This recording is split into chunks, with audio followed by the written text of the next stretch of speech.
He never thought he'd see that janitor crying in his old classroom, silent tears slowly carving paths down the dusty window pane. The millionaire, proud and relentless, stood frozen, speechless. The silence wasn't just in the room. It wrapped around everyone like a heavy fog, suffocating, waiting for a truth long buried to resurface. I don't know where you're listening from. Maybe you're sweeping a hallway, checking cameras, or locking the building doors for the night. It doesn't matter what time it is, but I promise you, today's story will shake you. This story begins in Chicago, where towering skyscrapers pierce the October sky like steel monuments to human ambition. The wind from Lake Michigan carries whispers of fortune and failure through streets lined with luxury cars and homeless veterans. It's here, in the shadow of million-dollar condominiums and Bitcoin billboards, that Jefferson Elementary stands, a red brick fortress of faded dreams on the south side, where Henry Washington has quietly worked for 23 years. Henry wasn't just any janitor. To the children rushing through these halls, he was the gentle ghost who made magic happen overnight, erasing chalk dust, replacing burned-out bulbs, and ensuring the drinking fountains never ran dry. His weathered hands, stained with decades of honest labor, knew every squeaky floorboard, every stubborn lock, every corner where trouble might hide. Behind wire-rimmed glasses, his dark eyes held the accumulated wisdom of a man who had seen 3 generations pass through these doors, each carrying their own storms and sunshine. The morning routine began at 4:30 sharp, when Chicago still slept under a blanket of streetlight amber.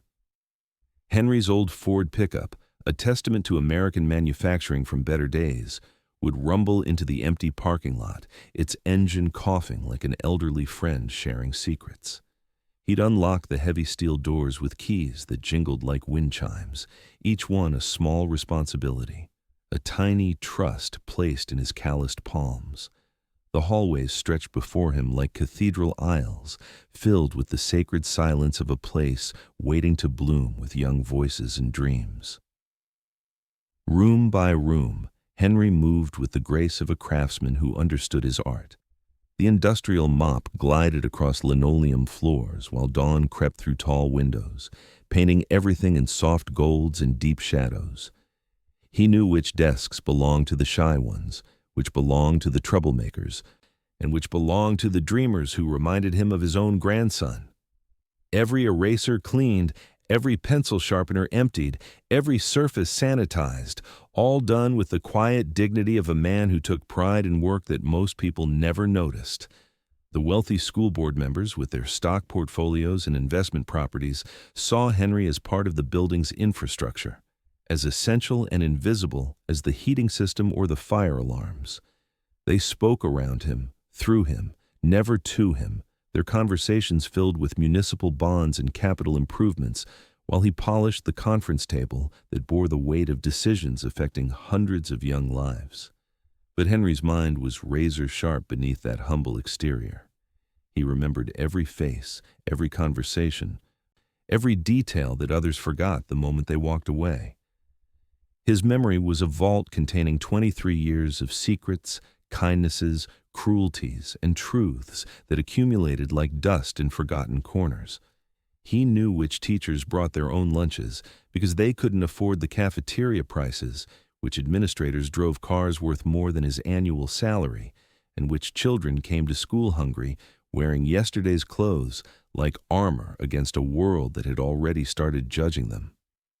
Among the regular visitors to Jefferson Elementary was Marcus Jacobs, a man whose net worth exceeded the school's entire annual budget. Jacobs had built his fortune in cryptocurrency and real estate development, turning vacant lots into gleaming towers that stretched toward heaven while casting shadows over neighborhoods like this one. He served on the board not from altruism, but because philanthropy looked good in Forbes articles and tax documents. His Italian leather shoes clicked against Henry's freshly mopped floors with the confidence of a man who had never doubted his place in the world. Jacobs remembered Jefferson Elementary from his own childhood, though those memories were carefully edited, softened by time and success, into a nostalgic narrative about humble beginnings and the American dream. He spoke often about his roots, about the character-building value of attending public school, though he sent his own children to exclusive private academies where tuition costs exceeded most people's annual income. His donations to Jefferson, modest compared to his wealth but substantial by the school's standards, bought him influence, recognition, and the comfortable feeling that he was giving back to the community that had shaped him. To Jacobs, Henry was invisible, a fixture as unremarkable as the American flag hanging in the main hallway.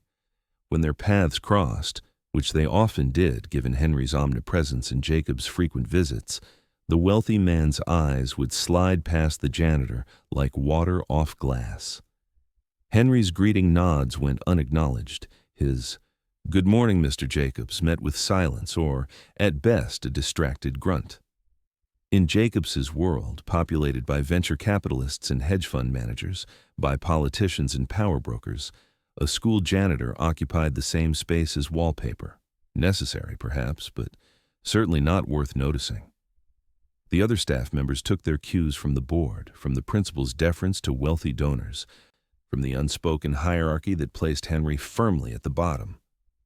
Some teachers, buried under student loans and second jobs, resented his apparent job security, his pension, his union protection, benefits they envied even as they looked down on the work that earned them. Others simply accepted the social order that made him part of the background, helpful when needed but otherwise invisible. Principal Martinez, a woman caught between her genuine care for students and her need to please the board members who controlled her budget, treated Henry with professional courtesy that stopped just short of warmth.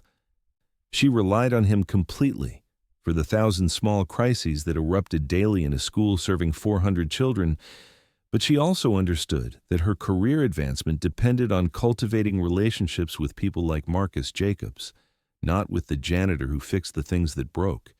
Henry absorbed it all with the patience of a man who had learned to find dignity in service, who understood that respect earned through years of reliability was worth more than recognition granted by position. He drew strength from the children's smiles, from their easy acceptance of his presence, from the way they would rush to show him their drawings or share their latest proud achievement. To them, he wasn't invisible. He was Mr. Henry, the keeper of lost items, the fixer of broken things, the steady presence who made their world work. But beneath that acceptance, beneath the philosophical calm he had cultivated over decades, a small flame of pride still burned. It flickered whenever he was dismissed, whenever his expertise was ignored, whenever his 23 years of institutional knowledge were treated as worthless because they came wrapped in a maintenance uniform instead of a business suit. That flame never grew into anger. Henry had learned too well the cost of black man's anger in a white man's world, but it stayed lit, a tiny beacon reminding him that his worth didn't depend on others' recognition. The morning that changed everything started like any other. Henry arrived before dawn, his breath visible in the October chill as he fumbled for his keys in the parking lot. The routine unfolded as it had thousands of times before. Doors unlocked, lights switched on, coffee brewing in the faculty lounge for teachers who would arrive hours later and never think to thank him for the kindness. He moved through the building like a guardian spirit, straightening chairs, checking that yesterday's art projects were properly displayed, ensuring that everything was ready for another day of learning and growing. In the principal's office, where he emptied wastebaskets and dusted surfaces while morning light filtered through Venetian blinds, Henry noticed something unusual. The laptop computer that Principal Martinez used for her daily reports, her budget meetings, her endless correspondence with the district office, it was missing from its usual place on her desk. The charging cord remained, curled like a sleeping snake, but the expensive machine that connected to databases worth millions in federal funding that contained sensitive student records and financial information had vanished. Henry paused in his work, his experienced eyes scanning the office for signs of what might have happened. The windows were secure, their locks undisturbed. Nothing else appeared to be missing. Not the small cash box for emergency petty cash, not the expensive pen set gifted by a grateful parent, not even the loose change scattered near the coffee mug. Just the laptop, gone as if it had evaporated into the pre-dawn air. He considered his options carefully. Henry had learned the delicate balance required of his position, helpful without being presumptuous, observant without appearing nosy, reliable without becoming indispensable in ways that might threaten others. He decided to mention the missing laptop to Principal Martinez when she arrived. A simple observation from someone whose job required him to notice when things were out of place. Principal Martinez arrived at 7:15, her usual time, carrying a travel mug of coffee and the weight of another day's responsibilities. Henry was replacing paper towels in the main hallway when she rushed past, already focused on the morning's challenges. He followed at a respectful distance, timing his approach for when she would naturally notice the missing equipment. "Good morning, Principal Martinez," he said quietly, standing in her office doorway. "I noticed your laptop isn't on your desk this morning. I hope everything's all right." She looked up sharply, her attention snapping to the bare space where her most essential tool should have been. Her face cycled through confusion, concern, then a growing alarm that made Henry's stomach tighten with foreboding. That laptop contained everything: student records, budget projections, grant applications, correspondence with the district about upcoming federal audits. Its loss wasn't just inconvenient, it was potentially catastrophic. "Oh my God," she whispered, then louder. "Oh my God! Henry, are you sure it was here yesterday? Are you absolutely certain?" "Yes, ma'am," he replied carefully. "I saw it when I emptied your wastebasket yesterday evening, same as always. It was right there, plugged in and charging." The next few hours unfolded like a nightmare in slow motion. Principal Martinez called district security, who called the police, who called federal investigators because of the sensitive data potentially compromised. The school filled with officials carrying badges and clipboards, asking questions with the intensity of people who understood that careers could end over missing government information. Teachers whispered in hallways, students sensed the tension, and the normal rhythm of learning ground to a halt under the weight of investigation. Henry continued his work as best he could around the chaos, but he felt the change in how people looked at him. Suspicious glances followed his movements. Conversations stopped when he entered rooms. The easy acceptance he had earned over 23 years began to crack under the pressure of unspoken accusations. Detective Sarah Murphy, a 20-year veteran of the Chicago Police Department with gray streaks in her dark hair and eyes that had seen too much, took charge of the investigation. She was thorough, professional, and unfortunately predisposed to statistical realities that painted Henry in an unfavorable light. Most theft in schools was committed by employees with access and opportunity. Most employees with unlimited access worked maintenance or security. Most maintenance workers, she had learned from bitter experience, were underpaid men with gambling debts, addiction problems, or family financial crises that made expensive electronics irresistible targets. "Mr. Washington," she said, her voice carefully neutral as they sat in the empty library surrounded by books that had witnessed decades of dreams taking shape. "I need to ask you some questions about your access to the principal's office." Henry felt the weight of history settling on his shoulders, the weight of every black man who had been presumed guilty until proven innocent. Every worker whose poverty had been interpreted as criminal intent, every janitor whose presence at crime scenes was seen as evidence rather than coincidence.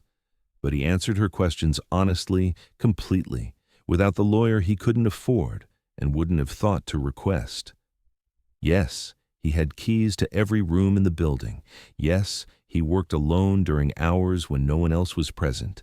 Yes, he had financial pressures, his wife's medical bills, his grandson's college fund, the mortgage on the small house where 3 generations of Washingtons had learned the value of hard work and quiet dignity. No, he had never taken anything that didn't belong to him. No, he wouldn't know how to sell a stolen laptop even if he were inclined to try. No, He didn't understand why anyone would think he would jeopardize the job that had sustained his family for more than 2 decades. But the questions kept coming, each one building a circumstantial case that began to feel inevitable. Who else had access? Who else was alone with expensive equipment? Who else might need money badly enough to risk everything for a quick payday? Marcus Jacobs arrived at the school by 10 o'clock, his black Mercedes sedan sliding into the visitor parking space like a dark predator claiming territory. He wore a charcoal gray suit that cost more than Henry's quarterly salary, his silver hair perfectly styled, his presence commanding immediate deference from everyone except the federal investigators who were immune to wealth's gravitational pull. To him, this crisis represented more than a security breach. It threatened the reputation of an institution he had helped fund, potentially impacting the property values in neighborhoods where he held significant real estate investments. "This is unacceptable," he announced to Principal Martinez, his voice carrying the authority of someone accustomed to having problems solved by subordinates. "We have federal auditors coming next month. We have donors considering major grants. We cannot have this kind of security breach associated with Jefferson Elementary." He listened impatiently as Detective Murphy explained the investigation's preliminary findings, his expression growing colder as the explanation focused on Henry's access and opportunity. When she mentioned the janitor's financial pressures, Jacobs nodded as if confirming a long-held suspicion. "I've always said we need better background checks for support staff," he declared, loud enough for Henry to hear from where he stood cleaning windows in the adjacent hallway. "People in positions of trust should be held to higher standards. You can't just assume that longevity equals reliability." The words hit Henry like physical blows, each syllable a rejection of everything he had built over more than 2 decades of faithful service. He continued cleaning the same window over and over, his movements automatic, while his mind reeled. This wasn't just about a missing laptop anymore. This was about the fundamental question of who deserved trust, who deserved the benefit of doubt, who deserved to be seen as fully human and therefore capable of honor. By afternoon, the investigation had developed its own momentum. Federal agents had interviewed every employee with building access. They had reviewed security camera footage that showed Henry entering and leaving the building at his usual times, but proved nothing about what he might have done inside. They had begun the process of obtaining warrants to search his home, his car, his bank records, the full investigative apparatus that could strip away the privacy and dignity of anyone who couldn't afford lawyers expensive enough to make prosecutors hedge their bets. Principal Martinez called Henry to her office at 3 o'clock, after the students had been dismissed and the building had returned to its afternoon quiet. She sat behind her desk, where the laptop should have been, while he stood respectfully near the door, his cap in his hands like a supplicant seeking an audience with power. "Henry," she began, her voice heavy with regret and administrative necessity, "I want you to know that this is one of the hardest conversations I've ever had to have. You've been nothing but reliable and trustworthy for as long as I've known you. But given the circumstances, given the pressure from the district and the federal investigators, I'm going to have to place you on administrative suspension pending the outcome of this investigation." The words hung in the air like smoke from a fire that was consuming everything he had built. Administrative suspension, pending investigation, the language of bureaucracy that turned a man's life into a procedural matter, that transformed 23 years of faithful service into a liability to be managed. "I understand," Henry said quietly, though understanding and accepting were different things entirely. "How long do you think this will take?" "I don't know," she replied honestly. "These federal investigations can be thorough. Weeks, maybe months. I'm sorry, Henry. I truly am." He cleaned out his small office in the basement while Detective Murphy watched, packing 23 years of accumulated possessions into 2 cardboard boxes that seemed impossibly small to contain so much history. A coffee mug given to him by a kindergarten class on his 50th birthday. A photograph of every graduating 6th grade class since 1999. A small cactus that had somehow survived in the windowless room. sustained by fluorescent light and Henry's careful attention. These humble treasures, witnesses to a life dedicated to service, now looked like evidence of a man who had grown too comfortable in spaces that didn't belong to him. As he carried his boxes to the parking lot, Henry felt the weight of eyes upon him. Teachers peering through classroom windows, office staff watching from doorways, a few students who had stayed late for after-school programs pressing their faces against glass to see what was happening to Mr. Henry. Their stares felt like judgment, though he knew most of them probably felt confusion more than condemnation. Still, the shame burned in his chest like acid, the public nature of his humiliation as devastating as the accusations themselves. Marcus Jacobs intercepted him at his truck, the wealthy man's presence both unexpected and unwelcome. Up close, Henry could see the expensive details that marked Jacobs as a member of a different species entirely. The Swiss watch that cost more than most people's cars, the shoes that were probably handmade by Italian craftsmen, the confidence that came from never having to explain or justify his existence to anyone. "I want you to understand something," Jacobs said, his voice low but carrying clearly in the afternoon quiet. "This school depends on the trust of the community, on the confidence of parents and donors. If you're responsible for this theft, if you violated that trust, there will be consequences beyond just losing your job. I have significant investments tied to the stability of this neighborhood, and I won't stand by and watch someone destroy what we've built here." Henry met his eyes steadily. Decades of experience having taught him how to endure such moments without betraying the anger that burned in his chest. "Mr. Jacobs," he said quietly, "I've never taken anything that didn't belong to me. Not in 23 years, not ever.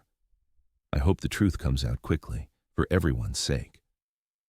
"The truth," Jacobs replied with a bitter laugh, "is that expensive equipment doesn't just disappear on its own. Someone with access and opportunity made it disappear. And right now, you're the only person who fits that description." Henry drove home slowly that afternoon, his truck seeming to navigate the familiar streets automatically while his mind struggled to process what had happened. The small house on Carpenter Street, where he had lived since marrying Dorothy 30 years ago, sat in a neighborhood that reflected his own journey, modest but dignified, showing the wear of time but maintained with pride and persistence. The lawn was neatly trimmed, the sidewalks swept clean, the paint on the shutters fresh from this summer's careful attention. Dorothy was waiting on the front porch, her intuition having sensed trouble long before Henry's early arrival confirmed it. After 30 years of marriage, she could read his moods like weather patterns, could see the storm clouds gathering in his expression before he spoke a single word. She was a teacher herself, working at a different school in the district, and she understood the delicate ecosystem of trust and reputation that sustained careers in public service.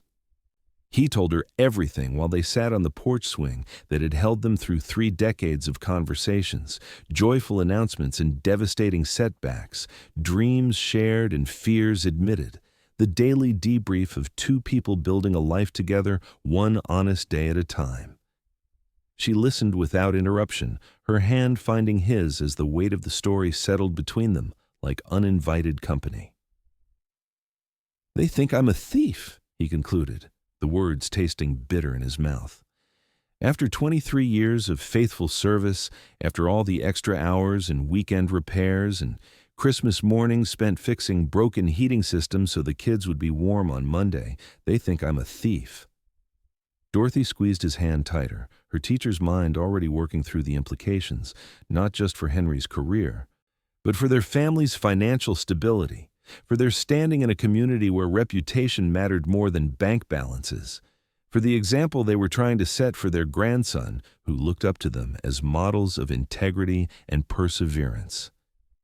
"The truth will come out," she said with the fierce certainty of someone who had spent 3 decades watching her husband's character reveal itself in small daily choices.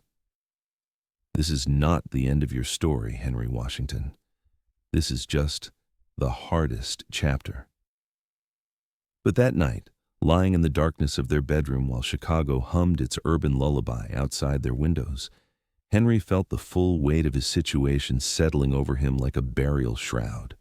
The investigation would continue with or without his cooperation. Federal agents would dissect his life, looking for evidence of guilt.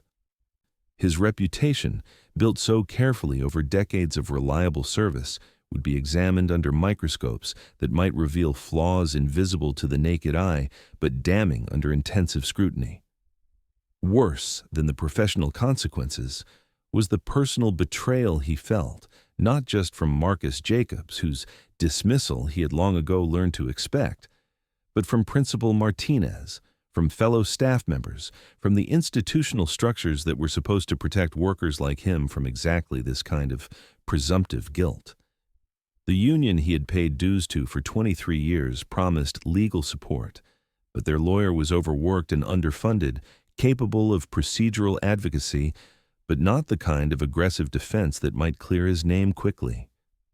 Sleep came fitfully, interrupted by dreams of locked doors and missing keys, of accusations shouted in empty hallways, of standing before judges who looked like Marcus Jacobs and spoke in voices that echoed with the authority of inherited wealth. Henry woke repeatedly, checking the alarm clock that glowed like an accusatory eye in the darkness, counting the hours until another day of uncertainty and suspended judgment. Morning brought no relief, only the strange disorientation of having nowhere to go at 4:30 a.m.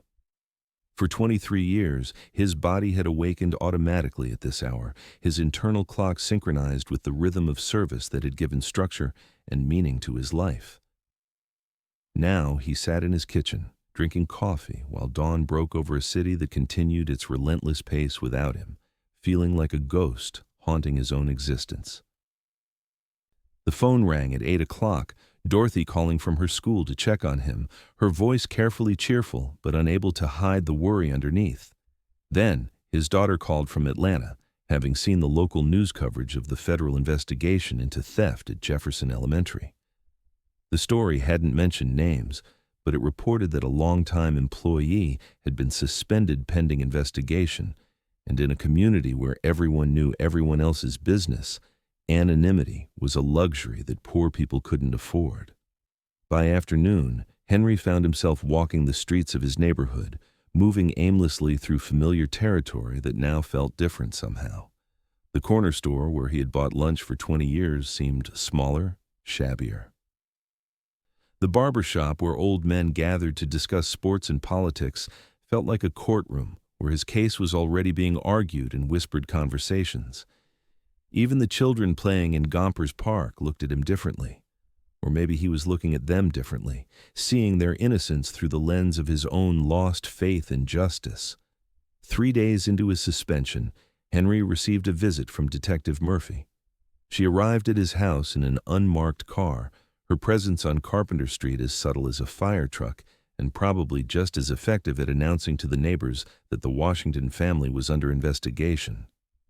She was polite, professional, but underneath her courtesy lay the inexorable patience of law enforcement, the certainty that time and pressure would eventually reveal whatever truth was hiding beneath the surface of appearances. "Mr. Washington," she said as they sat in his living room, surrounded by 30 years of accumulated family memories. "I wanted to update you on our investigation and ask a few follow-up questions." She had spent 3 days combing through every aspect of Henry's life that was accessible to legal scrutiny.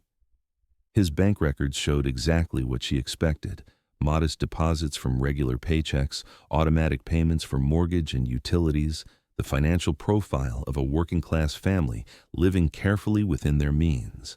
No suspicious deposits, no unexplained cash transactions, no evidence of the kind of windfall that selling a stolen laptop might provide. His work history was equally unremarkable. 23 years of steady employment, occasional overtime pay for weekend emergency repairs, annual performance evaluations that ranged from satisfactory to exemplary. No disciplinary actions, no complaints from administrators, no red flags in a personnel file that documented more than 2 decades of reliable service. "I have to admit," Detective Murphy said, "that you don't fit the usual profile of someone who would risk everything for a quick score. Your financials look clean, your work record is spotless, and everyone I've interviewed describes you as trustworthy and dependable." Henry felt a flicker of hope, the first positive emotion he had experienced since this nightmare began. "Does that mean you're looking at other possibilities?" "It means I'm being thorough," she replied carefully. "But I also have to tell you that we haven't found any other viable suspects. You had access, you had opportunity. And while your financial situation isn't desperate, it's not completely comfortable either. Sometimes good people make bad decisions when they're under pressure." The hope flickered and died, replaced by the familiar weight of presumptive guilt that had become his constant companion. "Detective Murphy, I understand that you have to follow the evidence wherever it leads. But I'm telling you, as clearly as I can, that I did not take that laptop. I would never steal from the school, from the children, from people who trusted me." She studied his face with the practiced eye of someone trained to detect deception, looking for the telltale signs of a man trying to maintain a lie under pressure. But Henry's expression remained steady, his voice clear, his posture reflecting the dignity of someone who had nothing to hide because there was nothing to find. "I believe that you believe that," she said finally, a response that was somehow more frustrating than outright disbelief. "But belief and evidence are different things, and right now, the evidence points to you." After she left, Henry sat alone in his living room, staring at the framed photograph of his grandson's high school graduation that hung on the wall next to Dorothy's teaching awards and his own 20-year service pin from the school district. The image showed a young man in cap and gown, smiling with the confidence of someone who believed his dreams were achievable, whose faith in the future was supported by the example of grandparents who had worked hard and lived honestly and expected that virtue to be rewarded. What would happen to that faith if his grandfather was convicted of theft? What would happen to the family's reputation, carefully built over generations of quiet dignity? What would happen to Dorothy's career if her husband was branded a criminal? These questions tormented Henry more than concerns about his own future, because they reached beyond personal consequences to threaten the people he loved most. That evening, as he sat on his front porch watching the neighborhood settle into its nighttime rhythm, Henry made a decision that would have surprised Detective Murphy and probably terrified his lawyer. He decided to conduct his own investigation, not to interfere with official proceedings, but to search for the truth that everyone seemed so certain didn't exist. He had 23 years of accumulated knowledge about Jefferson Elementary, about its rhythms and personalities, about the small details that outsiders might miss. If there was another explanation for the laptop's disappearance, he was probably the person best equipped to find it. The next morning, Henry drove to the school before dawn and parked across the street, not trespassing but positioning himself where he could observe without being observed. He watched as the building came alive, lights turning on in sequence, early arriving teachers unlocking classroom doors, maintenance trucks delivering supplies to the loading dock behind the building. Everything looked normal, but Henry studied the scene with the intensity of someone whose life depended on noticing what others might overlook. He saw Jim Patterson, the night security guard, leaving at the end of his shift. Jim was a younger man, maybe 35, with a wife and 2 small children and a second job delivering newspapers to make ends meet. They had worked different shifts, but their paths had crossed often enough for Henry to know that Jim was struggling financially, borrowing against his paycheck and taking advances from the district's employee credit union. If anyone had access and financial motivation, it was Jim Patterson. But Henry also knew that Jim was fundamentally honest, the kind of man who returned lost wallets with the cash intact and worried openly about whether his children would have the advantages he hadn't been able to provide for them. Financial pressure alone wasn't enough to make someone a thief, as Henry knew from his own experience of making difficult choices while maintaining his integrity.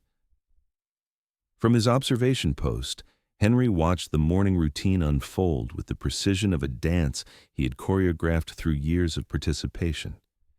He saw which teachers arrived early and which rushed in just before the first bell. He noticed which administrators parked in spaces reserved for visitors and which support staff members entered through the service entrance to avoid being seen in the main hallways. Most importantly, he observed the subtle hierarchies and unspoken tensions that govern daily life at Jefferson Elementary. Information that might be invisible to federal investigators, but crucial to understanding what had really happened to Principal Martinez's laptop.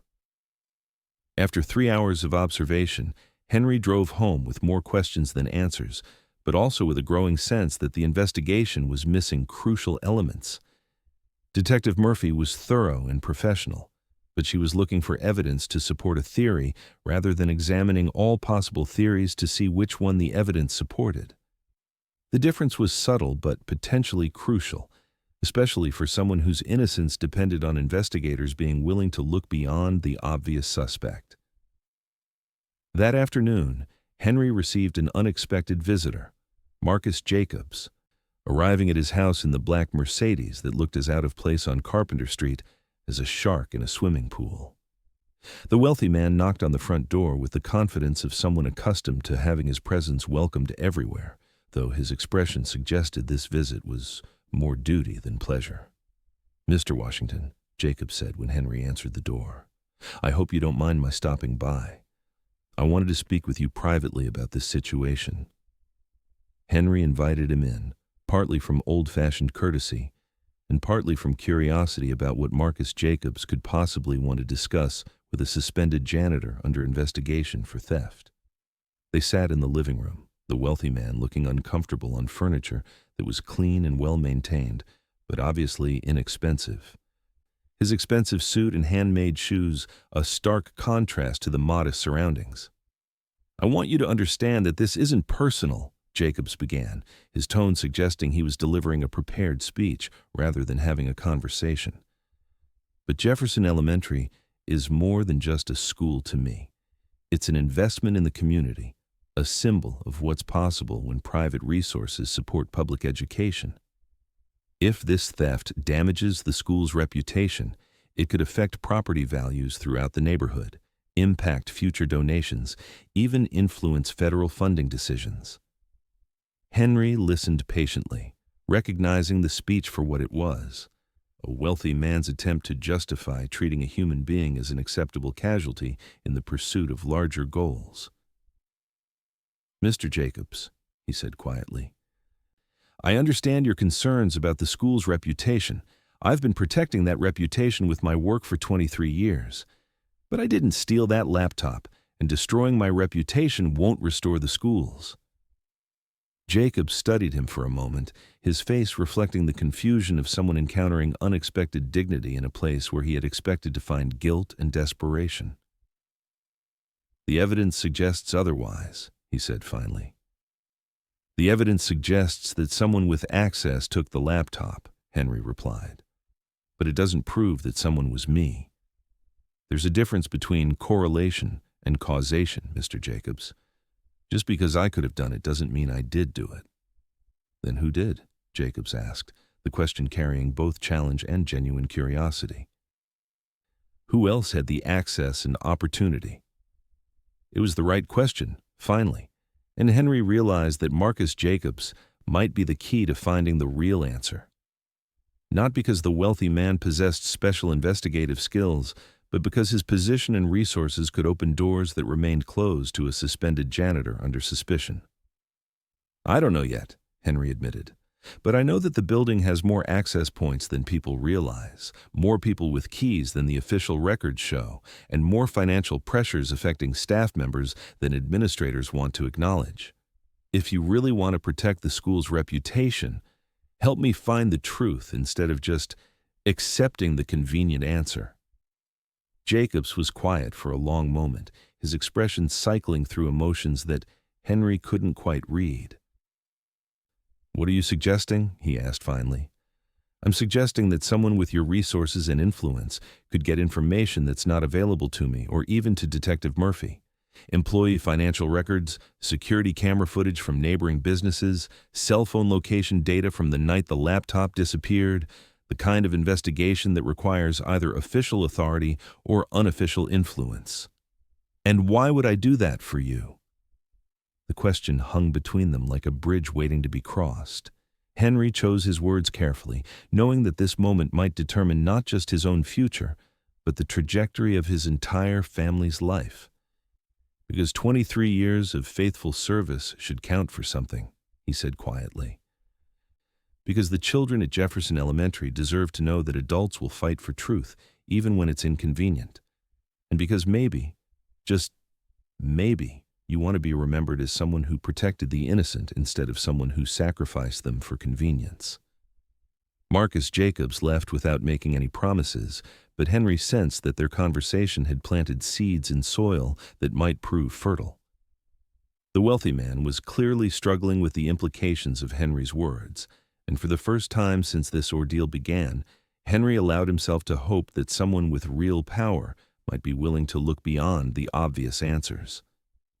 2 weeks passed with agonizing slowness. Henry maintained his routine as best he could, rising early out of habit, reading the newspaper over coffee, maintaining his house and yard with the care of someone who took pride in ownership regardless of property values. Dorothy continued teaching, though she reported that conversations in the faculty lounge grew quiet when she entered, as if her husband's situation was contagious. Their daughter called more frequently from Atlanta, offering to visit or provide financial support, but Henry asked her to wait until the situation resolved itself. The neighborhood gradually adjusted to the reality of Henry's presence during daylight hours, though children still waved when they saw him, and elderly neighbors still stopped to chat when their paths crossed during evening walks.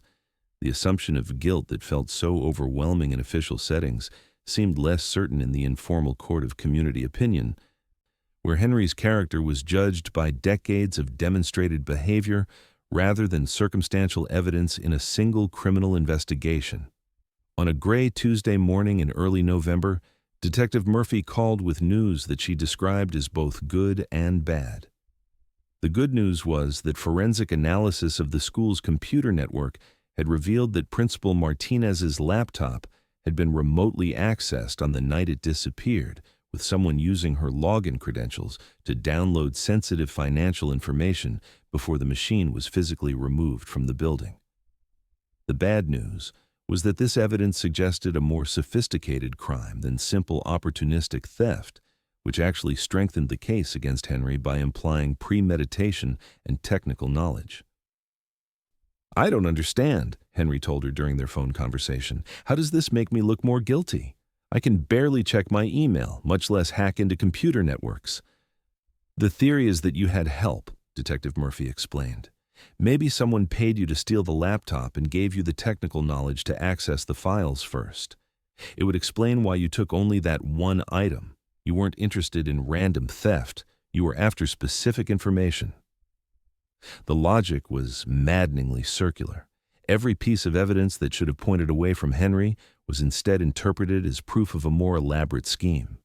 His technical incompetence became evidence of criminal collaboration.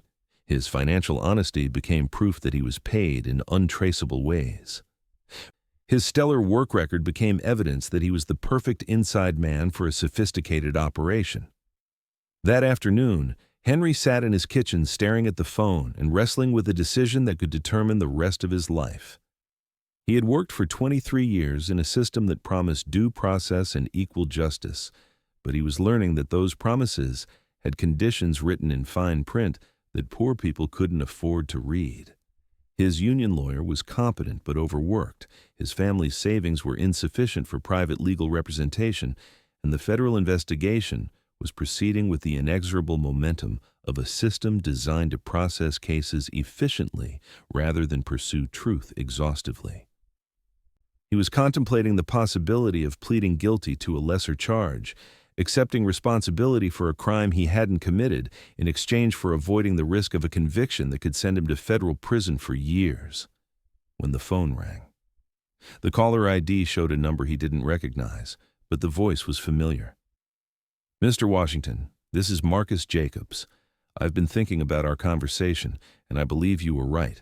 If we want to protect Jefferson Elementary's reputation, we need to find out what really happened to that laptop." Hope flared in Henry's chest, like a match struck in darkness, fragile but bright enough to illuminate possibilities he had almost stopped believing in. "Mr. Jacobs, does that mean you're willing to help?" "It means I'm willing to invest in the truth," Jacobs replied, his businessman's language unconsciously revealing his motivations, even as his actions suggested better angels. "I've hired a private investigation firm, the same one my company uses for corporate security issues. They have resources and expertise that go beyond what local police can provide." The private investigators were everything Detective Murphy was not: expensive, thorough, and unencumbered by the budgetary constraints that limited official investigations. They began by reconstructing the timeline of the laptop's disappearance with military precision, using cell phone tower data, credit card transactions, and traffic camera footage to establish the movements of every person who had access to Jefferson Elementary during the relevant time period. What they discovered was a pattern that had been invisible to earlier investigations, a web of relationships and financial pressures that extended far beyond the simple narrative of a janitor stealing expensive equipment. The breakthrough came when they examined the personal finances of every school employee, not just those with obvious access to the principal's office. Linda Crawford, the district's IT coordinator who visited Jefferson Elementary monthly to maintain computer systems, had been living beyond her means for years. Her salary was modest, but her lifestyle suggested income from other sources: expensive clothes, luxury car payments, a downtown apartment that cost more per month than most teachers earned. When investigators traced her financial records, they found a pattern of deposits that corresponded with her visits to various schools in the district, and they discovered that she had been selling sensitive student and employee information to identity theft rings for more than 2 years. The laptop theft was just her latest and most ambitious scheme. She had used her administrative access to Principal Martinez's account to download financial records, personnel files, and federal grant information that was worth thousands of dollars on the black market. Then, she had physically removed the laptop to destroy evidence of her electronic intrusion, planning to sell the hardware as an additional source of income. Henry Washington had been the perfect scapegoat, a man with complete building access, but no understanding of computer networks, financially pressured, but not sophisticated enough to mastermind electronic theft, trusted enough to have keys, but powerless enough to be safely discarded when someone needed a fall guy. If the investigation had followed its normal course, Linda Crawford would have walked away with thousands of dollars, while Henry Washington went to federal prison for a crime he couldn't have committed if he had wanted to. The evidence was overwhelming once investigators knew where to look. Linda Crawford's laptop contained stolen files from multiple schools. Her bank account showed deposits that correlated perfectly with her theft timeline.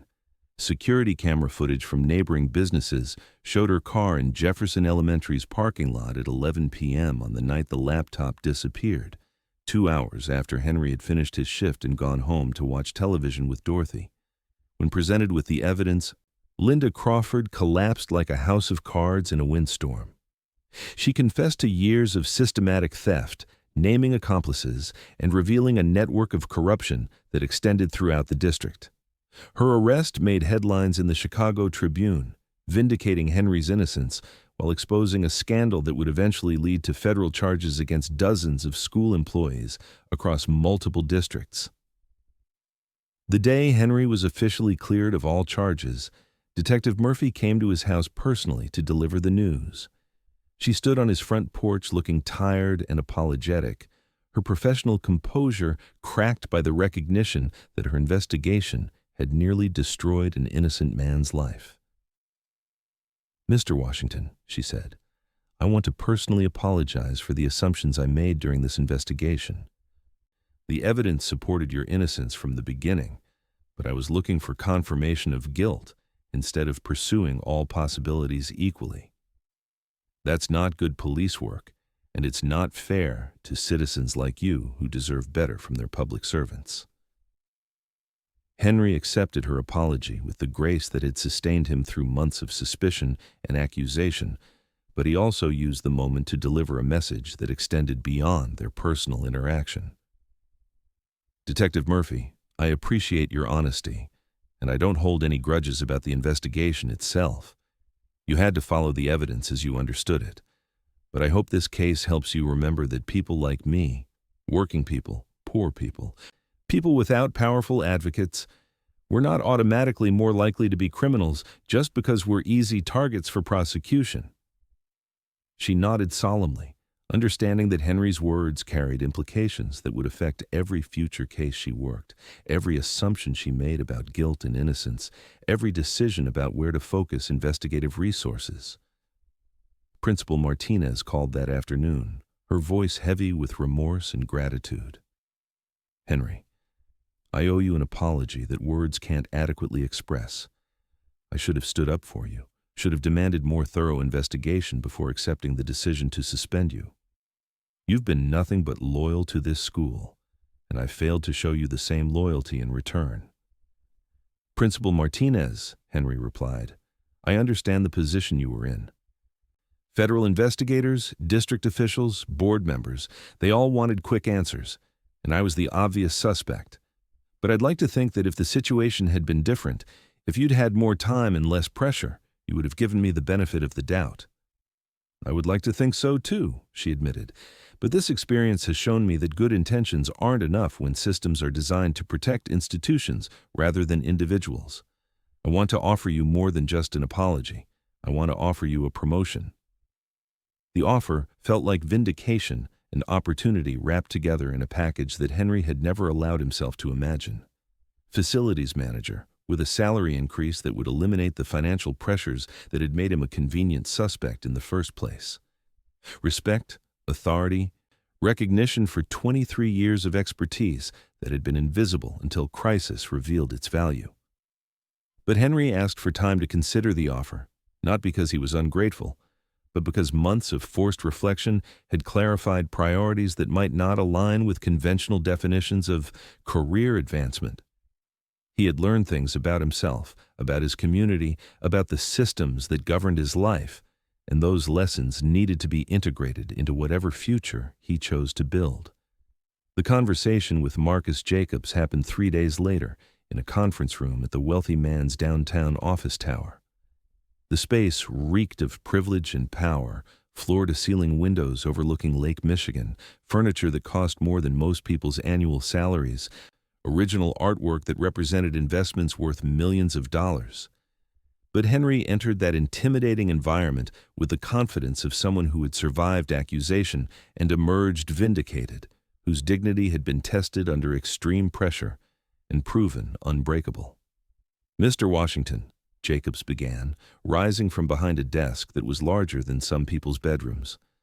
I want to personally acknowledge the injustice you suffered and the grace you showed throughout this ordeal. Your character was questioned, but it was my character that was truly being tested. Henry took the seat offered to him, his working man's clothes and calloused hands, looking out of place but not diminished by the opulent surroundings. Mr. Jacobs, I appreciate your willingness to invest in finding the truth. That took courage, especially when it would have been easier to accept the convenient answer. It took longer than it should have, Jacobs admitted. I spent too many years seeing you as part of the furniture instead of recognizing you as a human being deserving of respect and fair treatment. I'd like to make amends for that blindness, if you'll let me. The offer that followed was staggering in its generosity and surprising in its understanding of what Henry actually valued.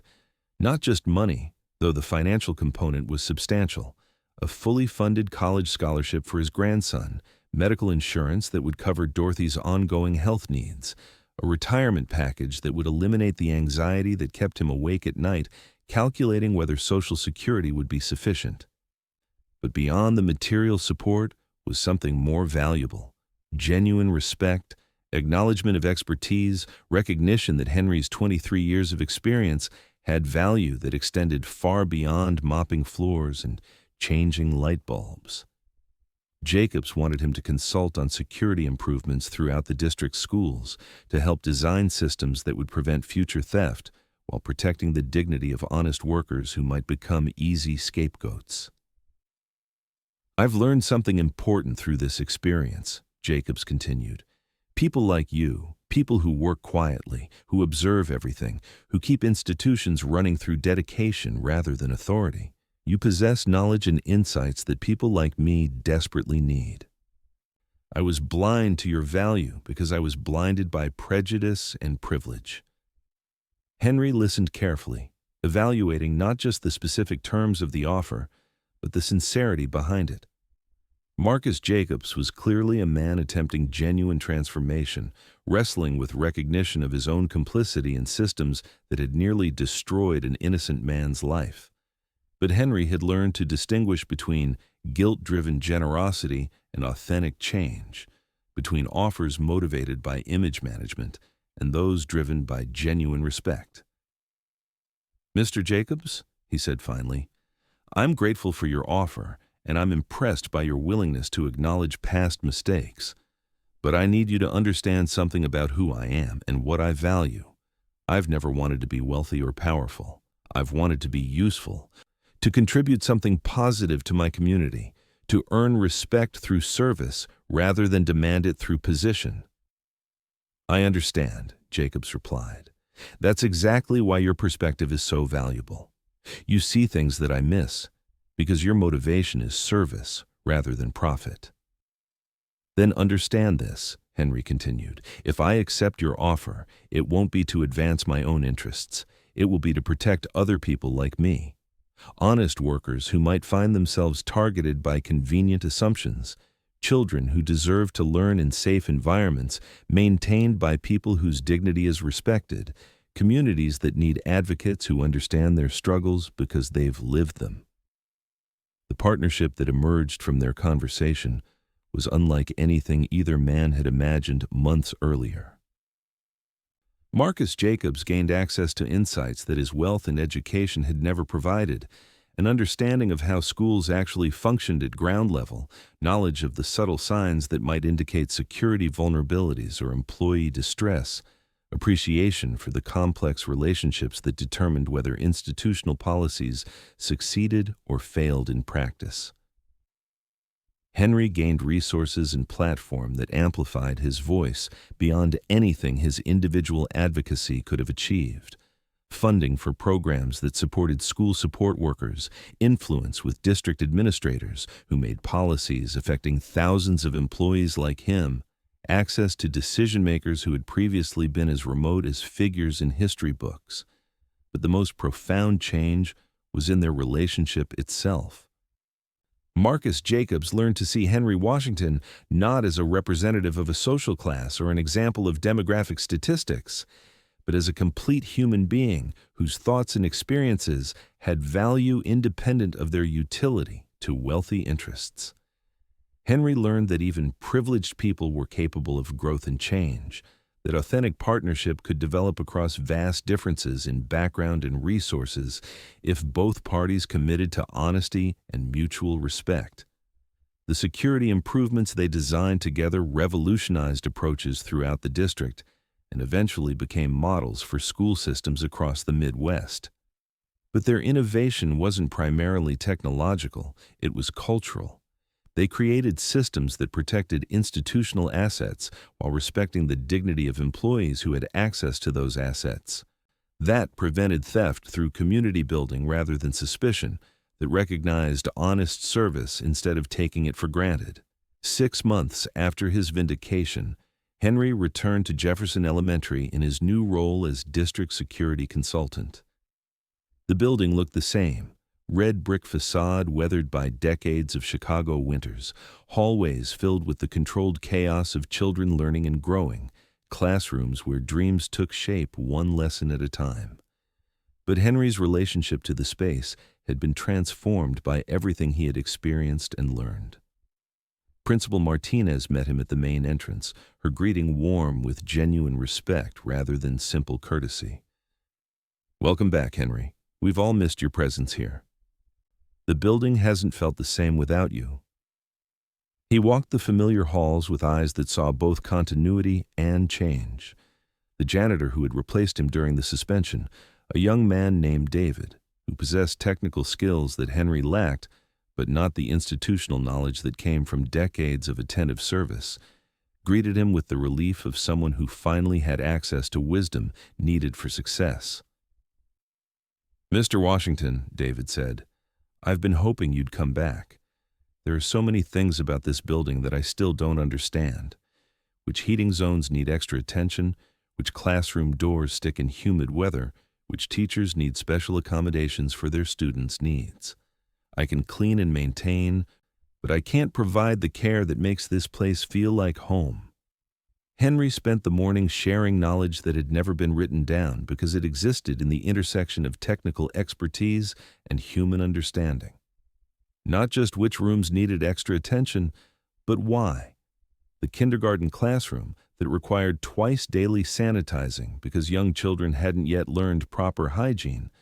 The third grade room where an autistic student needed consistent lighting and minimal noise disruption. The office where a diabetic administrator kept emergency snacks that required refrigeration. This wasn't just building maintenance, it was community care, the kind of holistic attention that recognized schools as ecosystems where physical environment, human relationships, and institutional culture all interacted to create conditions for learning and growth. Henry's expertise wasn't just about fixing broken things. It was about understanding how buildings and people shaped each other through daily interactions.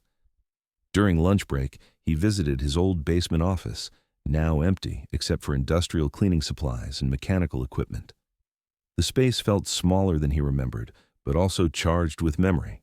23 years of quiet moments between crises, coffee breaks spent reading newspaper sports sections, lunch hours used to repair equipment that could have waited until later but wouldn't, because Henry took pride in staying ahead of problems rather than reacting to emergencies. On his desk, someone had left a manila envelope with his name written in careful elementary school handwriting. Inside, he found dozens of cards and letters from students, current sixth graders who remembered him from their kindergarten years, former students now in high school who had heard about his situation and wanted to express support, children who drew pictures of him with his mop and kindly smile, thanking him for keeping their school clean and safe. "Dear Mr. Henry," one letter read, "I heard that some people thought you did something wrong, but I knew that wasn't true because you always helped us when we needed it. You fixed my desk when it was wobbly, and you helped me find my backpack when I lost it, and you always said, 'Good morning,' like you were happy to see us. Thank you for taking care of our school." Henry read every card, his eyes blurring with tears that represented relief, gratitude, and profound recognition of what mattered most in his life's work. These children saw him clearly, valued him accurately, understood his contributions in ways that sophisticated adults had missed. Their innocent wisdom had penetrated through prejudice and circumstance to the essential truth that dignity came from service, that worth was demonstrated through daily choices, that character was revealed not in moments of crisis, but in the accumulation of small kindnesses over years of quiet dedication. As the afternoon progressed, Henry found himself having conversations with teachers who had worked alongside him for years, but had never really talked with him about anything beyond immediate work needs. They expressed shame about their assumptions during the investigation, gratitude for his return, and curiosity about his new role and broader perspective on educational environments. "Henry," said Mrs. Patterson, a fourth-grade teacher who had been at Jefferson for 15 years, "I want to apologize for not speaking up during the investigation. I knew you would never steal anything, but I was afraid to get involved in what seemed like a legal matter beyond my understanding. I should have advocated for your character instead of staying silent." "Mrs. Patterson," he replied, "I don't blame anyone for the position they took during the investigation. The situation was confusing, and people were trying to protect themselves and their careers. What matters now is that we learned something about how quickly assumptions can replace evidence, how easily fear can override fairness. These conversations were healing for everyone involved, creating space for acknowledgement of mistakes and commitment to better choices in future crises." But they also revealed how the entire Jefferson Elementary community had been affected by Henry's absence and vindication, how his case had forced everyone to examine their own prejudices, their own willingness to stand up for principles under pressure, their own understanding of justice and human dignity. The children, though, responded to his return with uncomplicated joy.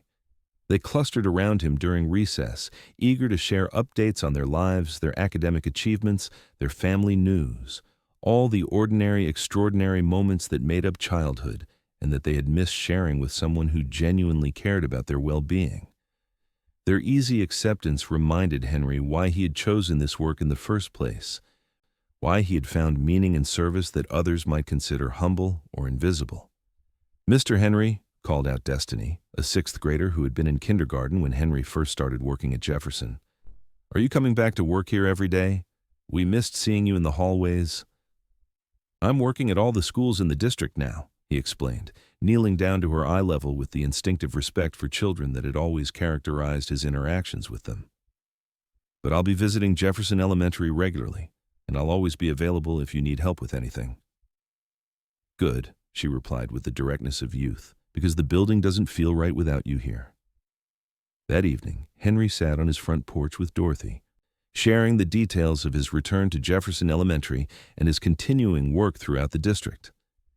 The October air carried hints of approaching winter, reminding them both of the cyclical nature of seasons and struggles, of the way difficulty and joy alternated through time like weather patterns that challenged and nourished growth.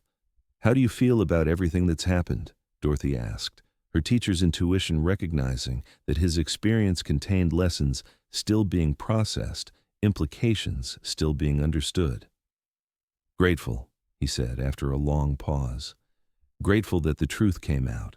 Grateful that people like Marcus Jacobs were willing to invest in finding it. Grateful that I learned something about the strength of my own character under pressure. But also sobered by how close I came to losing everything for a crime I didn't commit, how easily the system could have failed completely." "What do you think would have happened if Mr. Jacobs hadn't gotten involved?" she asked. Henry considered the question seriously, understanding that his answer carried implications beyond their personal situation.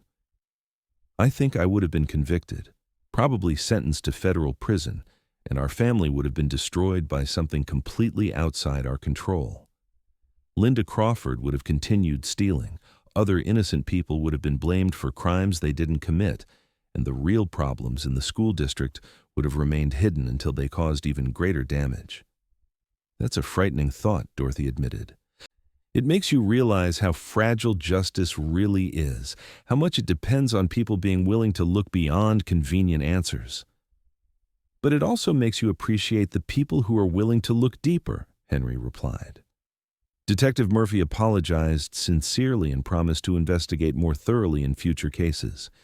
Principal Martinez has implemented new procedures to protect employees from false accusations. Marcus Jacobs has committed significant resources to preventing similar injustices in other districts. My situation was terrible, but it also created opportunities for systemic improvements that will protect other people." Their conversation was interrupted by the arrival of their grandson Michael, home from college for the weekend, and eager to hear about his grandfather's triumphant return to Jefferson Elementary. At 19, Michael possessed the idealism of youth combined with increasing awareness of social complexity, and Henry's case had profoundly affected his understanding of justice, dignity, and the importance of standing up for principles under pressure. "Grandpa," Michael said, settling into the porch chair that had been his designated seat during family conversations since childhood, "I've been thinking about everything that happened to you, and I want you to know how proud I am of the way you handled it. You could have become bitter, could have given up on believing in fairness, could have let the experience destroy your faith in people. Instead, you used it as an opportunity to create positive change."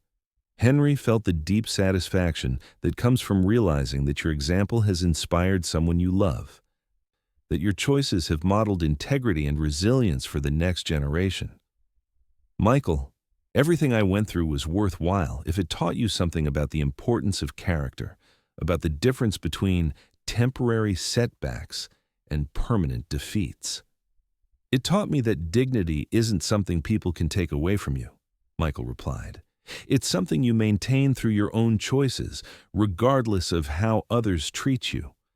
And it taught me that helping others, like Mr. Jacobs helped you, can transform both the helper and the helped."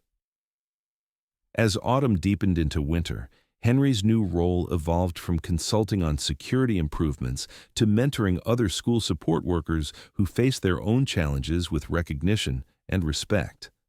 He visited buildings throughout the district, meeting janitors, maintenance technicians, food service workers, bus drivers, and security guards, all the people whose labor kept educational institutions functioning, but whose contributions were often invisible to administrators and parents.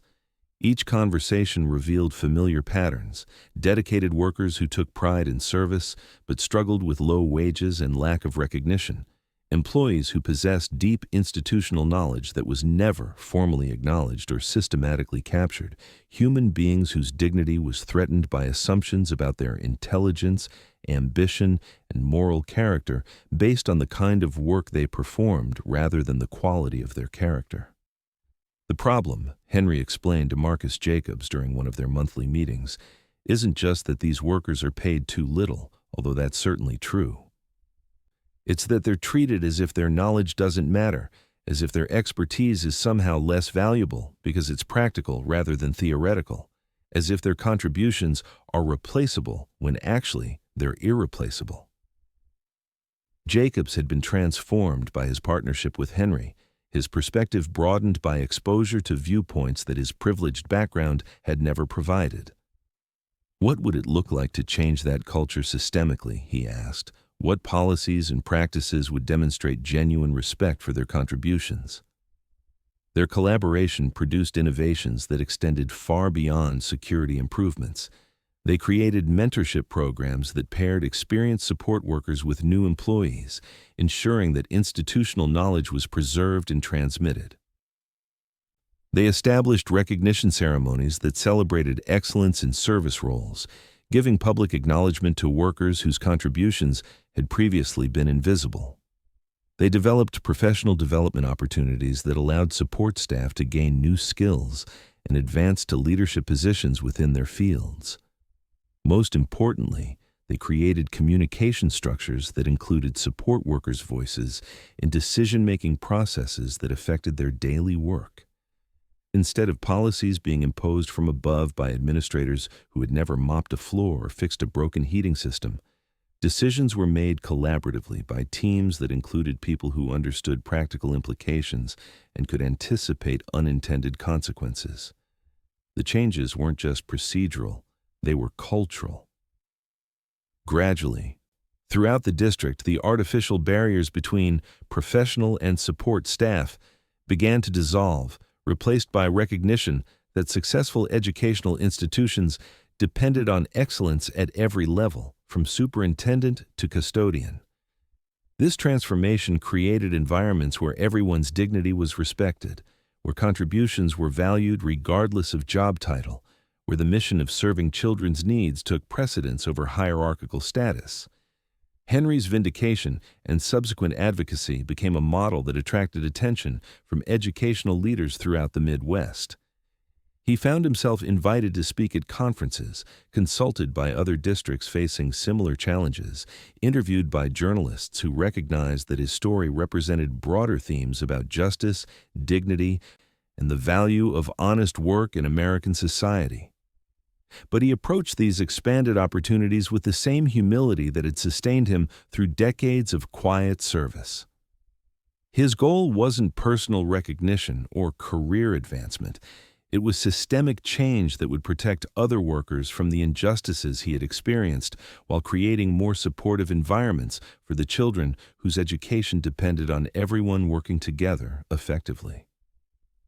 "I never wanted to be a public speaker or a policy advocate," he told Dorothy one evening as they prepared for another community presentation about worker dignity and institutional justice. "I just wanted to do my job well and be treated fairly. But if sharing my story helps prevent other families from going through what we experienced, If it helps other workers feel more valued and respected, then I'm willing to step outside my comfort zone. The presentation that evening took place at a community center on Chicago's West Side, in a neighborhood where many residents worked in service positions at schools, hospitals, office buildings, and retail establishments throughout the city. The audience included janitors and security guards, food service workers and maintenance technicians, people whose daily labor kept Chicago functioning, but whose contributions were rarely acknowledged or celebrated.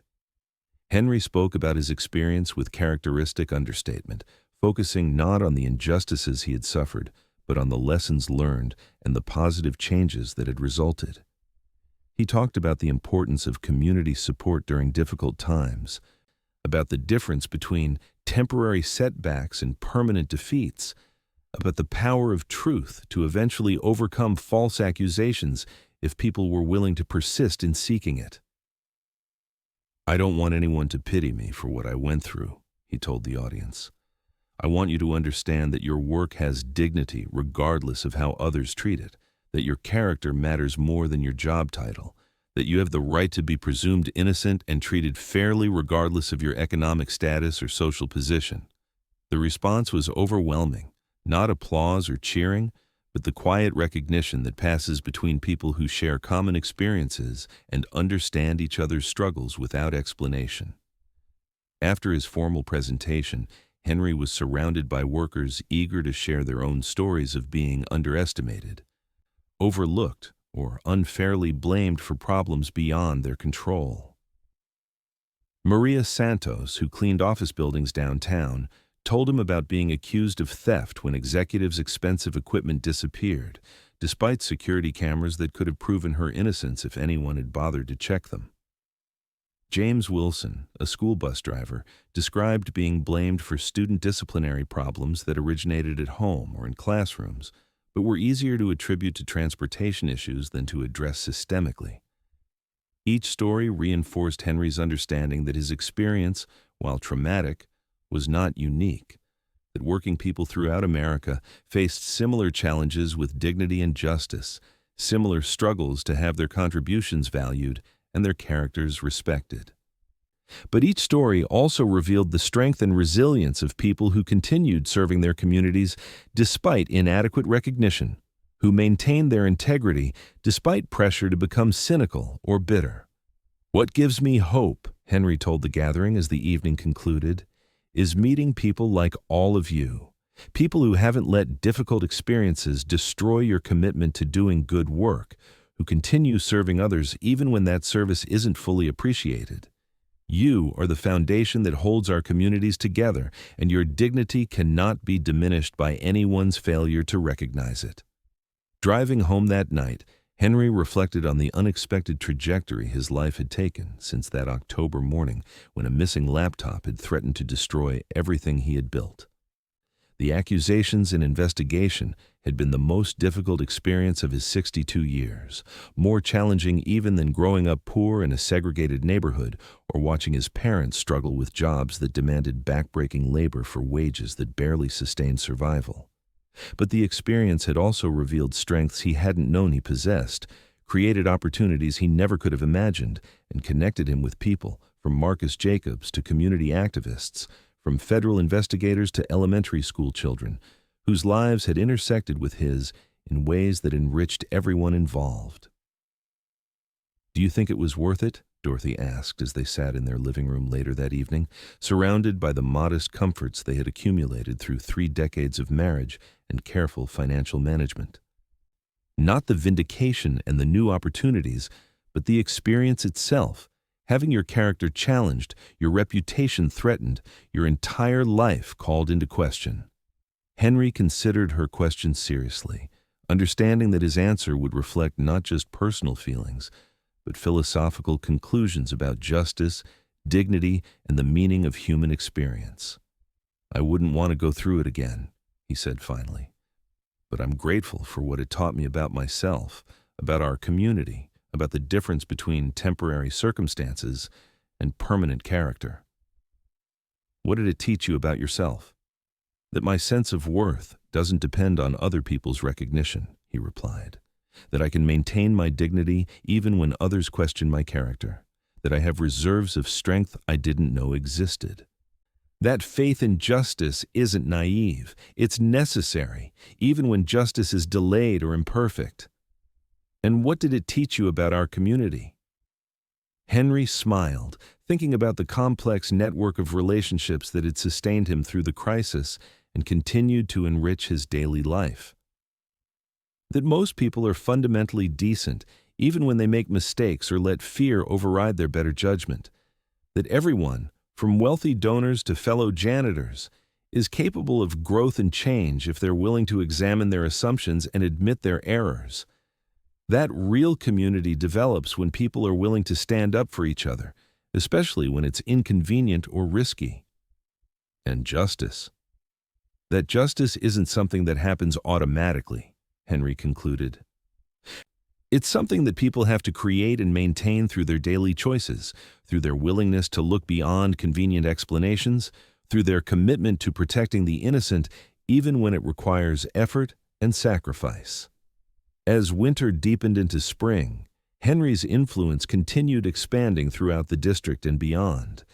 The security and cultural improvements he had helped design were adopted by school systems in other states, creating ripple effects that protected countless workers from false accusations while improving educational environments for millions of children. His story became a case study in criminal justice courses, illustrating the importance of thorough investigation and the dangers of circumstantial evidence interpreted through prejudicial assumptions. But the changes closest to his heart remained local and personal. Jefferson Elementary had become a model of collaborative respect, where administrators and support staff worked as genuine partners in service to children's educational needs. Other schools throughout the district had adopted similar cultures, recognizing that excellence required everyone's contributions to be valued and everyone's dignity to be protected. Marcus Jacobs' transformation continued deepening, his understanding of privilege and responsibility evolving through ongoing partnership with Henry and exposure to perspectives he had previously ignored. The wealthy man's philanthropy became more thoughtful and effective, focusing not just on providing resources, but on supporting systemic changes that addressed root causes of inequality and injustice. "Working with you has been the most important education of my adult life," Jacobs told Henry during one of their regular meetings. "I thought I understood the world because I had succeeded in it, but I was only seeing it from one limited perspective. Your experience taught me that success without wisdom is just elaborate ignorance, that wealth without understanding is just expensive blindness." Detective Murphy had also been affected by Henry's case, her approach to investigations fundamentally altered by recognition of how easily assumptions could override evidence, how quickly circumstantial cases could develop momentum that overwhelmed truth. She had become an advocate for more thorough investigative procedures, for protecting suspects' rights regardless of their social status, for remembering that justice delayed was preferable to justice denied. "Your case was a turning point in my career," she told Henry when they met accidentally at a community event months after his vindication. "It reminded me that my job isn't to confirm theories, but to discover truth, that my responsibility is to serve justice rather than convenience. I've approached every subsequent case with more humility and more commitment to examining all possibilities rather than focusing on the most obvious suspect." But perhaps the most profound changes had occurred in Henry's relationship with himself and his understanding of his place in the world. The experience of being wrongly accused, publicly humiliated, and ultimately vindicated had clarified values and priorities in ways that comfortable routine never could have accomplished. He had learned that his worth wasn't determined by others' recognition, that his dignity couldn't be stripped away by false accusations, that his character was strong enough to withstand extreme pressure without corrupting or breaking. This self-knowledge had freed him to approach his expanded role with confidence rooted in authentic strength rather than insecurity masked by defensive pride. He could advocate for workers' rights without anger, challenge unjust systems without bitterness, accept recognition without losing humility. His moral authority came not from position or education, but from tested character, from integrity proven under fire, from wisdom earned through suffering transformed into service. On a warm afternoon in May, exactly 1 year after his vindication, Henry stood in the main hallway of Jefferson Elementary, watching the controlled chaos of students moving between classes. The building hummed with the familiar energy of learning in progress, children's voices raised in discussion, teachers guiding discovery, support staff maintaining environments where education could flourish. Everything looked the same as it had during his 23 years of quiet service, but Henry's relationship to the scene had been transformed by everything he had experienced and learned. He still saw the practical details that required attention, scuff marks on walls that needed touching up, drinking fountains that required maintenance, classroom doors that squeaked and needed oiling. But he also saw the complex human ecosystem that made learning possible. The intricate web of relationships and responsibilities that connected every person in the building. Most importantly, he saw himself differently, not as invisible background support, but as an integral part of the educational mission, not as someone whose dignity depended on others' recognition, but as someone whose character had been tested and proven, not as a victim of injustice, but as an advocate for systemic change that would protect others from similar experiences. "Mr. Henry," called out a voice from the crowd of students moving through the hallway. He turned to see Destiny, now a confident seventh grader who had grown several inches since their conversation on the day of his return. She approached with the easy familiarity of someone who had always seen him clearly, never doubted his character, never questioned his worth. "I heard you're working at schools all over the district now," she said. "That's really cool. But you'll always be Jefferson's Mr. Henry, right?" Henry smiled, feeling the deep satisfaction of being known and valued by someone whose opinion mattered more than any official recognition or professional accolade. "Always," he replied. "This school will always be home to me, and you students will always be family." As Destiny rejoined her classmates and the hallway gradually emptied for the next class period, Henry reflected on the unexpected journey that had brought him to this moment. A year ago, standing in the same hallway, he had been an invisible janitor facing false accusations that threatened to destroy his life. Today, he stood here as a respected advocate whose work was creating positive change throughout the educational system, whose story was inspiring other workers to stand up for their dignity, whose character had been tested and proven under extreme pressure. The transformation hadn't been easy or quick. There had been moments of despair when justice seemed impossible, times when the accusations felt overwhelming, nights when fear for his family's future kept him awake staring at shadows on the ceiling. But there had also been moments of unexpected support, discoveries of inner strength he hadn't known he possessed, connections with people whose goodness restored his faith in human nature.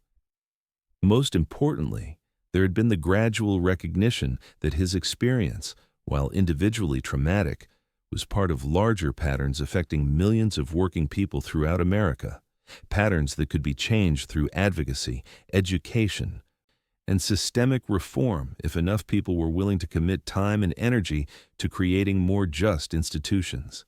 That evening, Henry sat on his front porch with Dorothy, their grandson Michael home from college for summer break. The three generations of Washingtons sharing the quiet satisfaction of having weathered a storm that had tested but not broken their family's foundation of mutual love and support. "Granddad," Michael said, "I've been thinking about everything that happened to you, and I want you to know that you've changed my understanding of what it means to be a man, what it means to have integrity, what it means to serve your community." "How so?" Henry asked, genuinely curious about his grandson's perspective on events that had shaped the entire family's experience. "You could have become bitter when people falsely accused you," Michael explained. "You could have given up on believing in justice when the system seemed designed to fail you. You could have taken the easy settlement and walked away when the truth came out. Instead, you used your experience to help other people, to change unjust systems, to model dignity and forgiveness even toward people who had wronged you. And what did you learn from that?" Michael considered his response carefully, understanding that his grandfather's question was both personal interest and teaching opportunity. I learned that character isn't about never facing difficulties. It's about how you respond when difficulties are unavoidable. I learned that seeking justice isn't about revenge. It's about creating systems that protect other people from suffering unnecessarily. I learned that forgiveness isn't weakness. It's strength that transforms negative experiences into positive change. Dorothy smiled, recognizing in her grandson's words the values she and Henry had tried to model throughout their marriage and family life, seeing evidence that their example had successfully transmitted principles and priorities to the next generation. Most importantly, Michael continued, I learned that every person's dignity matters, regardless of their job title or economic status or social position. Watching how you maintained your self-respect, even when others questioned your character, taught me that worth comes from within, not from others' recognition or approval. As the evening progressed and conversation moved through family news and summer plans, Henry felt the deep contentment that comes from recognizing that temporary struggles had yielded permanent growth, that individual trials had contributed to collective progress, that personal vindication had created opportunities for systemic change that would benefit countless other people. The year had transformed him from invisible janitor to respected advocate, from someone whose expertise was taken for granted to someone whose insights were actively sought by educational leaders throughout the region. But more importantly, it had clarified his understanding of purpose and meaning, confirming that his greatest satisfaction came not from recognition or compensation, but from service that made other people's lives better.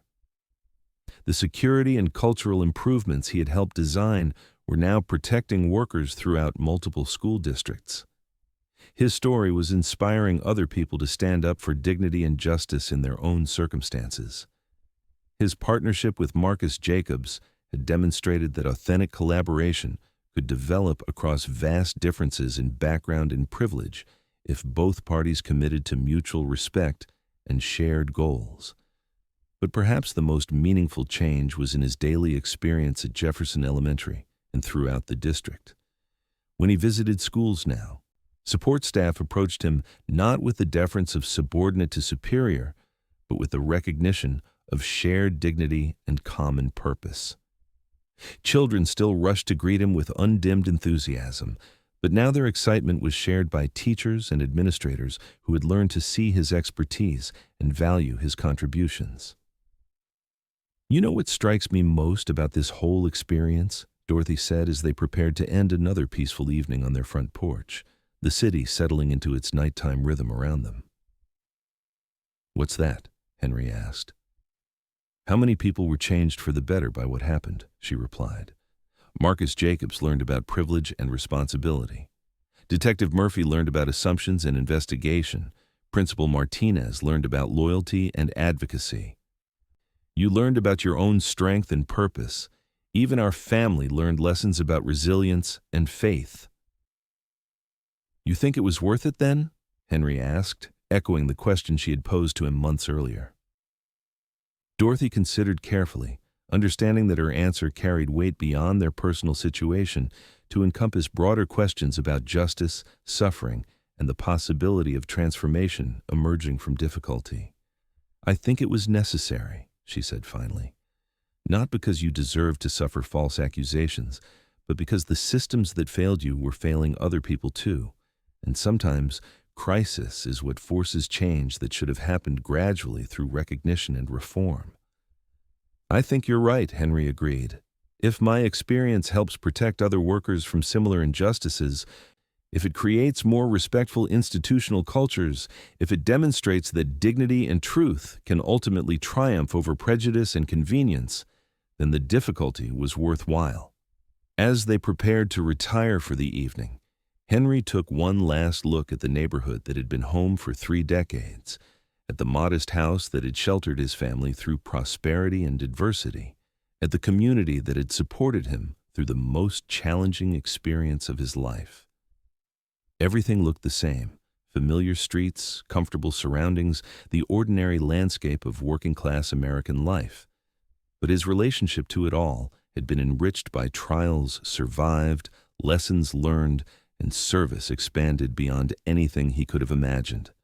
Tomorrow would bring new opportunities to advocate for workers' dignity, to consult on security improvements, to mentor young people entering service professions, to demonstrate through daily choices that character mattered more than circumstances, that integrity was stronger than accusations, that truth ultimately prevailed over convenience if enough people were willing to invest in discovering and protecting it. The story that began with false accusations in a Chicago elementary school had become a testament to the transformative power of tested character, the importance of community support during crisis, the possibility of positive change emerging from negative circumstances. It was a story about the dignity of honest work, the danger of prejudicial assumptions, the necessity of thorough investigation, the value of persistent advocacy for justice. But most fundamentally, it was a story about the unshakable worth of every human being, the strength that comes from integrity maintained under pressure, the hope that exists when good people are willing to stand up for truth, even when it requires courage and sacrifice. And you, have you ever felt invisible while you were the one holding everything together? Have you faced false accusations that tested your faith in justice?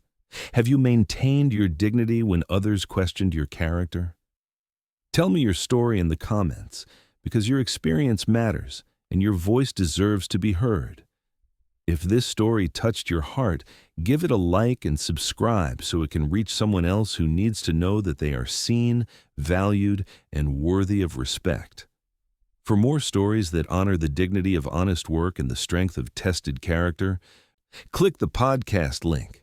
Thank you for walking this journey with us, for understanding that everyone's story matters, for believing that truth and justice are worth pursuing even when the path is difficult. We'll see you in the next story.